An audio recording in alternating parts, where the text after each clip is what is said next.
नमस्कार साथियों, आज के इस वीडियो में हम बात करेंगे आयकर गणना प्रपत्र कैसे भरें। लेकिन उससे पहले हम ये जान लें कि दिसंबर के सैलरी बिल प्रोसेस होने से पहले प्रत्येक कर्मचारी को अपने डीडीओ को आयकर गणना प्रपत्र जमा करवाना होता है, जिससे आयकर की गणना सही तरीके से होके और उसका इनकम टैक्स काटा जा सके। यहाँ पे अमूमन हम देखते आए हैं कि कुछ कार्मिक शुरुआती महीनों में आयकर नहीं कटवाकर लास्ट के महीनों में आयकर एक साथ कटवाते हैं, जबकि आयकर विभाग की गाइडलाइन के अनुसार ये सही नहीं है। आयकर विभाग की गाइडलाइन के अनुसार सितंबर तक 50% आयकर की कटौती हो जानी चाहिए और दिसंबर की सैलरी से लास्ट ये 75% आयकर की कटौती जो पूरे साल का बनता है उसकी कटौती हो जानी चाहिए और फरवरी की सैलरी तक आपके पूरे साल का जो आयकर बनता है यानी 100% आपके इनकम टैक्स की कटौती हो जानी चाहिए। तो अगर आप लास्ट के महीनों में एक साथ आयकर कटाते हैं तो अगले वित्तीय वर्ष से ये ध्यान दें कि आयकर विभाग की गाइडलाइन के अनुसार ही आप आयकर कटवाएं, समान रूप से आप कटवाएं, ताकि आपका जो आयकर विवरणिका में समीक्षा में नाम नहीं आए। कुछ एम्प्लॉइज़ ऐसे भी पाए गए हैं जिनका एक साथ अगर आयकर काटा गया हो तो उनको बाद में समीक्षा की श्रेणी में लिया जाता है, क्योंकि आयकर विभाग ये मानता है कि अगर लास्ट में एक साथ इनकम टैक्स काटा जा रहा है तो उतने समय के ब्याज की उस कार्मिक से वसूली होनी चाहिए। तो अच्छा यही रहता है कि पूरे साल का जितना आयकर लगभग बनता है उसका आनुपातिक पूरे 12 का भाग देके और बराबर जो अमाउंट है लगभग बराबर में उसका प्रति माह कटौती होना चाहिए। तो आज के इस वीडियो में हम आयकर गणना प्रपत्र सबसे सरल किस तरीके से बनाया जा सकता है इसके बारे में बात करेंगे। मैंने जहाँ तक अनुभव किया है सबसे सरल आयकर गणना प्रपत्र सीपी कुर्मी जी का बनाया हुआ मुझे महसूस हुआ, क्योंकि मैंने बहुत सारे आयकर गणना प्रपत्र देखे हैं। हीरा लाल जी का भी है और अश्विनी जी का भी है और अन्य बहुत सारे सॉफ्टवेयर इनकम टैक्स के गणना के लिए आए हुए हैं ऑनलाइन, लेकिन सबसे जो यूज़र फ्रेंडली है वो है सीपी कुर्मी जी का। उनको मैं धन्यवाद देना चाहूँगा। तो ये आपको कहाँ से मिल सकता है? अलग अलग वेबसाइट से भी, आपको राज सेवक से भी मिल सकता है, आरएसएस राष्ट्रीय से भी मिल सकता है। तो उसका आप लेटेस्ट वर्जन डाउनलोड कर लें। सबसे पहले हम लेटेस्ट वर्जन डाउनलोड करेंगे। गूगल सर्च में हम नाम डालेंगे आरएसएस राष्ट्रीय या राज सेवक से भी आप सर्च कर सकते हैं। आरएसएस राष्ट्रीय गूगल सर्च में हमने सर्च किया तो यहाँ पे आयकर का एक नया यहाँ टैब आपको दिखेगा। इस पे आपको क्लिक करना है। इस पे क्लिक करते ही आपके सामने ये जो पेज है आयकर का ये खुल चुका है। राजस्थान शिक्षक संघ राष्ट्रीय की वेबसाइट है और इस पे आप ये ऊपर ही ऊपर आयकर गणना प्रपत्र फाइनेंशियल ईयर 2024-25 सामान्य एवं वरिष्ठ नागरिक, इसको आप यहाँ से डाउनलोड कर लें। क्लिक करेंगे तो ये डाउनलोड होगा। यहाँ से ऊपर से आप डाउनलोड फाइल पे क्लिक करें। ये यहाँ पे आप देख पा रहे हैं सीपी कुर्मी जी का टैक्स कैलकुलेटर फाइनेंशियल ईयर 2024-25 ये डाउनलोड हो चुका है। इसको हम ओपन करेंगे। ओपन करने पर आपके सामने इस तरह का इंटरफेस आपको शो होगा। इसमें ये यहाँ ऊपर जो कहा हुआ है कि आपके अगर हिंदी फॉन्ट ये डाउनलोड नहीं है, MF डेव और 010 या डेवलिश 010, तो इनको आप इंस्टॉल कर लें। उसके बाद में आपके यहाँ ये सारे शो होने लग जाएंगे।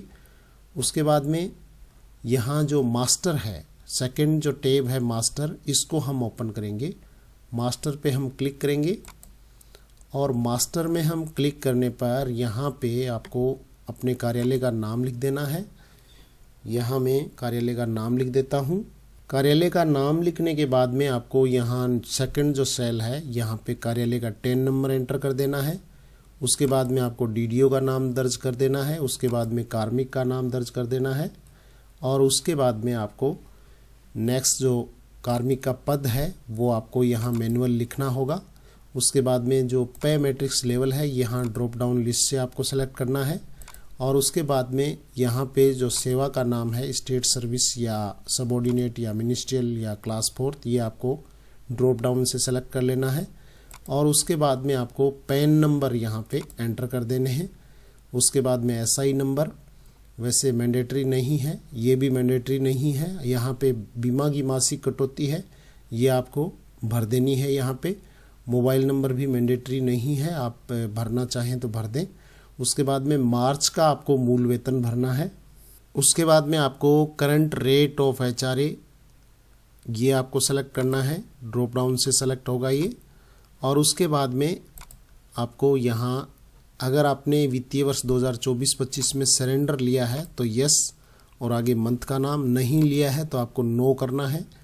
एलआईसी से अगर ये सैलरी से अगर कोई एलआईसी डिडक्शन हो रहा है तो वो आपको यहाँ पे भर देना है, अन्यथा यहाँ पे 0 कर देना है। और इसके बाद आपको यहाँ समूह है दुर्घटना बीमा, इसमें आपने कितना डिडक्शन करवाया है वो आप ड्रॉप डाउन से सेलेक्ट कर लें। और बोनस मिला है नहीं मिला है यस नो कर दें। और हितकारी निधि कटौती करनी है यस, और अगर आप वरिष्ठ नागरिक की श्रेणी में आते हैं तो यस करना है, अन्यथा नो। अब यहाँ पे इतनी डिटेल आपने भर दी। उसके बाद में आपको यहाँ सीधा GA 55 में जाना है, जो सेकंड टैब है GA 55, इसको आप चेक करेंगे। और इसको चेक करने पर आपको किसी भी सेल में ऐसे चेंज नज़र आ रहा हो तो आप यहाँ से चेंज भी कर सकते हैं।